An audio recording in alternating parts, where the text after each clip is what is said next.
माझ्या आठवणीप्रमाणे संयुक्त महाराष्ट्राच्या नंतर महाराष्ट्रामध्ये सर्व राजकीय पक्षांची एकजूट पहिल्या प्रथम झाली असेल।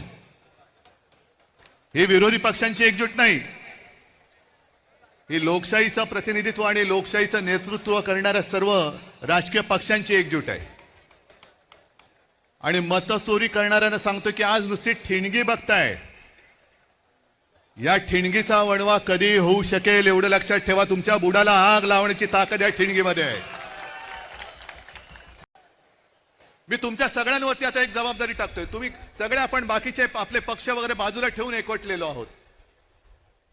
ज्या गोष्टी आता आम्ही करतो आहोत, शिवसेना, महाराष्ट्र नवनिर्माण सेना, राष्ट्रवादी काँग्रेस, कम्युनिस्ट, शेतकरी कामगार पक्ष सगळ्यांचे कार्यकर्ते करतायत, तसं मी सर्व मतदारांना आवाहन करतोय, राज्यातल्या नव्हे तर देशातल्या, की सगळ्या जणांनी आपापलं नाव आपल्या यादीत आहे की नाही हे पुन्हा जाऊन तपासा।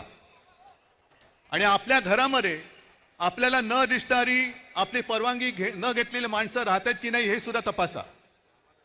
कारण जर शौचालयामध्ये 100 माणसं राहत असतील तर तुमच्या घरात किती राहू शकतात?